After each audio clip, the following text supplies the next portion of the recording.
apakah Allah mampu menciptakan Tuhan sepertinya? Apakah Allah mampu menciptakan Tuhan sepertinya? Hati-hati. Pertanyaan ini pertanyaan yang pernah dilontarkan, yaitu oleh kalangan-kalangan orientalis untuk menyerang akidah Islam. Jangan sampai kita terjebak. Karena kalau kita jawab singkat, mampu, nah itu berarti kita membuka peluang. Kita membuka peluang untuk berasumsi bisa jadi di sana ada Tuhan-Tuhan lain yang sudah diciptakan oleh Allah. Hati-hati. Begitu juga sebagaimana tadi disebutkan, kalau kita jawab tidak, seolah-olah Allah itu tidak mampu. Berarti naksun, berarti ada kekurangan pada zat Allah. Nah, kalau ada pertanyaan semacam ini, cukup kita jawab, innallaha ala kulli syai'in qadir. Kami beriman Allah maha mampu atas segala sesuatu. Tapi kami juga beriman mustahil Allah menciptakan Tuhan selainnya. Itu jawabannya. Kami beriman bahwa Allah pasti mampu menciptakan segala sesuatu. Tapi mustahil Allah menciptakan Tuhan selainnya. Mustahil. Nah, kenapa kaitannya kita bisa katakan sedemikian rupa? Kalau kita katakan Allah maha mampu menciptakan segala sesuatu. Yang diciptakan oleh Allah pasti makhluk. Yang diciptakan oleh Allah pasti makhluk. Jadi kalau Allah menciptakan Tuhan seperti Allah, maka Tuhan yang diciptakan ini bukan Tuhan, melainkan makhluk. Nah, kita jangan terjebak. Karena itu tadi kita katakan, Allah maha mampu untuk menciptakan segala sesuatu. Tapi mustahil Allah menciptakan serikat baginya.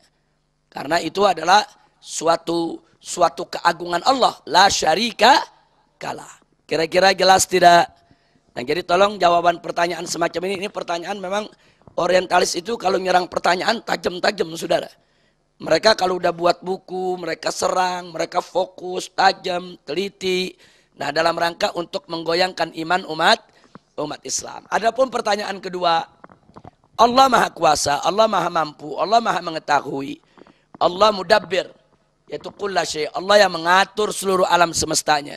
Tapi kenapa kok Allah masih tugaskan malaikat? Ada yang bawa wahyu, ada yang jaga pintu neraka, ada yang jaga pintu sorga. Apa Allah tidak mampu untuk itu semua?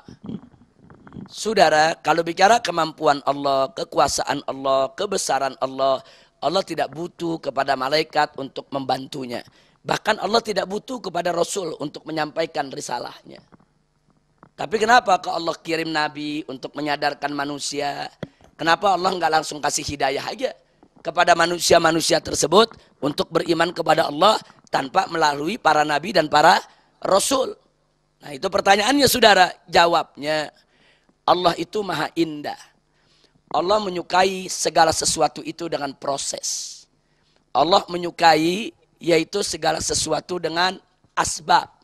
Ada kejadian-kejadian proses. Penciptaan alam semesta ini dalam ilmu Allah cukup kun fayakun. Tapi pada real kenyataan, saudara, semuanya berproses. Dan ternyata ilmu astronomi pun mengakui bahwa bumi ini terjadi melalui proses. Bulan terjadi melalui proses. Matahari terjadi melalui proses. Walaupun sebetulnya Allah mampu menciptakan itu semua tanpa proses. Nah, ada apa dengan proses-proses ini, saudara? Nah, Allah subhanahu wa ta'ala menciptakan alam semesta ini untuk ayatun, sebagai ayat tanda untuk kebesaran Allah subhanahu wa ta'ala. Agar manusia yang diberikan tugas sebagai khalifah, yang diwajibkan untuk menyembahnya, bisa dengan mudah menggunakan akal pikirannya, bertafakur tentang alam ciptaan Allah, sehingga mereka bisa sampai dengan upayanya tadi kepada keyakinan bahwa di alam semesta ini ada Allah sebagai Tuhan yang maha pengatur. Jadi ini yang pertama, ada beberapa jawaban. Jadi sekali lagi jawaban yang pertama, bahwa Allah subhanahu wa ta'ala, saudara, menyukai segala sesuatu dengan sebab. Naam. Segala sesuatu itu dengan sebab, likulli syai'in sababa, ada jalannya, ada sebabnya. Itu yang Allah, itu yang disebut sunnatullah. Itu yang disebut sunnatullah. Nah, yang kedua, saudara.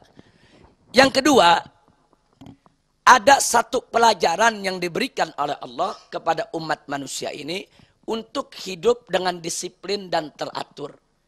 Dengan pembagian tugas antar sesama makhluk Allah subhanahu wa ta'ala. Karena Allah itu maha kuasa. Tidak membutuhkan pembagian tugas. Tapi manusia yang lemah, manusia yang serba terbatas untuk mengelola dunia yang diamanatkan oleh Allah. Kan manusia ini kan diamanatkan oleh Allah. Inni ja'ilun fil ardi khalifah. Manusia ini dikasih amanat. Kau kelola itu dunia. Bagaimana cara manusia kelola dunia? Nah, Allah ajarkan cara mengelola dunia itu perlu ada pembagian tugas. Dengan Allah membagi tugas, ada malaikat yang bawa wahyu, ada malaikat yang jaga pintu neraka, ada malaikat yang menebar rahmat, ada malaikat yang jaga pintu sorga, ada malaikat yang bertanya di kubur, saudara munkar dan nakir, ada malaikat yang mencatat, yaitu raqib dan atid, dan seterusnya dan seterusnya. Manusia belajar dari sana. Oh, kalau begitu untuk mengatur dunia, untuk mengatur bumi, harus ada pembagian tugas. Siapa yang jaga lautnya, siapa yang jaga hutannya, siapa yang sediakan konsumsi makanannya, dan seterusnya. Jadi, kerajaan Allah subhanahu wa ta'ala, di mana Allah menciptakan para malaikat dan memberikan tugas-tugasnya sebagai tarbiyatun lil insan. Sebagai satu tarbiyah untuk manusia, jangan coba-coba, jangan sekali-kali mengelola dunia tanpa pembagian tugas. Allah saja yang maha kuasa, yang maha besar, yang maha mampu bekerja sendiri, masih mempekerjakan para malaikat dengan memberikan amanat tugas ke masing-masing. Apalagi manusia yang lemah, yang doif, yang tidak kuasa, lebih perlu untuk membagi tugas di antara sesama mereka di dalam mengelola dunia ini. Kira-kira jelas tidak? Nah, jadi tolong, ini masalah akidah memang agak sedikit sensitif. Ya, kalau kita salah-salah memahaminya bisa kita tersesat jalan. Na'udzubillah min dalik. Ada satu peristiwa cukup menarik. Al-Imam Abu Hanifah ditantang oleh seorang mulhid. Mulhid itu ateis. Orang yang tidak percaya Tuhan. Jadi si mulhid ini sesumbar. Di mana-mana mimbar. Dia mengajak orang untuk meninggalkan Allah. Dia katakan tidak ada Allah, tidak ada Tuhan. Alam semesta ini semua terjadi dengan sendirinya. Nah, mulailah para ulama menghadapi orang ini kewalahan. Orang ini orang cerdas, orang pintar. Luar biasa diplomasinya. Dia tahu Quran, dia tahu hadis. Banyak orang terpengaruh dan banyak ulama ketika itu tidak mampu menghadapi orang ini dalam berdebat. Akhirnya para ulama datang ke Imam Abu Hanifah untuk menghadapi orang ini. Jadi orang ini nantang, mana ada ulama yang berani berdebat sama dia. Kalau berani ayo datang, di depan orang harus berdebatnya. Nah, akhirnya karena ulama-ulama yang lain menyadari keterbatasan mereka, mereka minta bantuan Abu Hanifah untuk, karena Abu Hanifah dikenal ahlur ra'i, dikenal itu ahli logika, dikenal dia punya logikanya jalan. Akhirnya Abu Hanifah menerima tantangan orang tadi, saudara. Baik, kata Imam Abu Hanifah, silakan siapkan tempatnya, kumpulkan orangnya, tentukan waktunya. Setuju. Singkat cerita, begitu pada waktu yang sudah ditentukan, orang sudah kumpul. Ribuan orang kumpul. Ini yang nantang sudah datang dari pagi. Oh, percaya diri. Dia akan mampu untuk mengalahkan Imam Abu Hanifah. Imam Abu Hanifah belum datang. Di waktu yang ditentukan, Imam Abu Hanifah tetap belum datang.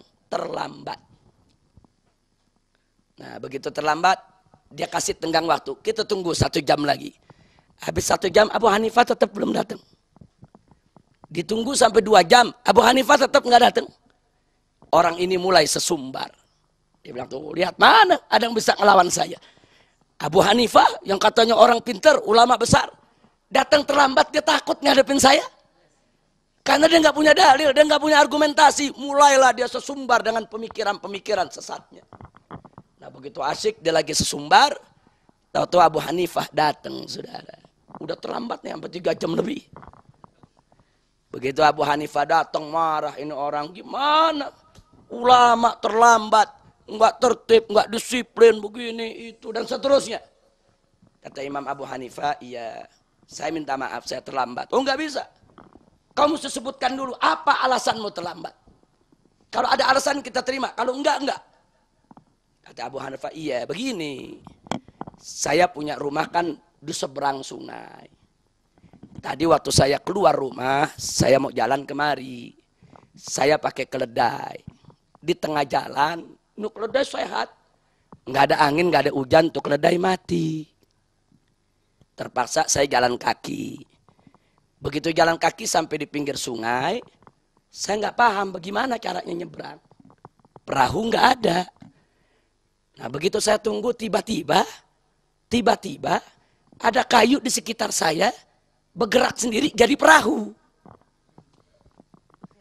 Nah begitu jadi perahu, ya saya nyebrang dengan perahu tadi.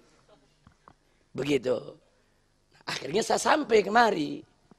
Ini orang ngelihat begitu, dia bilang, ya Abu Hanifah kau gila kau. Dia tertawain Abu Hanifah. Orang gila mana yang percaya kau punya cerita? Ada kayu bergerak sendiri jadi perahu. Kau gila kau. Kata Abu Hanifah, kau nggak percaya? Nggak bakal percaya. Siapa yang bisa percaya? Kata Abu Hanifah, kalau aku gila, kau lebih gila. Kenapa? Engkau bilang matahari, bulan, bintang, alam semesta terjadi dengan sendiri. Lebih gila ente. Dia bengong, saudara. Habis dia bengong, Imam Abu Hanifah turun pulang, selesai. Selesai berdebatnya. Artinya Abu Hanifah cuma ingin melanjangi kebodohannya. Kalau kayu yang kecil saja mustahil membentuk dirinya sendiri menjadi sebuah perahu, mana mungkin bumi dengan gunungnya, dengan hutannya, dengan lautnya, ada matahari, ada bulan, semua terjadi dengan sendirinya. Lebih gila lagi dia. Nah jadi sengaja Imam Abu Hanifah ternyata terlambat itu sengaja, saudara. Sengaja untuk menceritakan itu. Abu Hanifah udah hitung dia bakal tolak, akan dikatain gila, habis itu dibalikin. Habis dibalikin pulang, selesai. Subhanallah.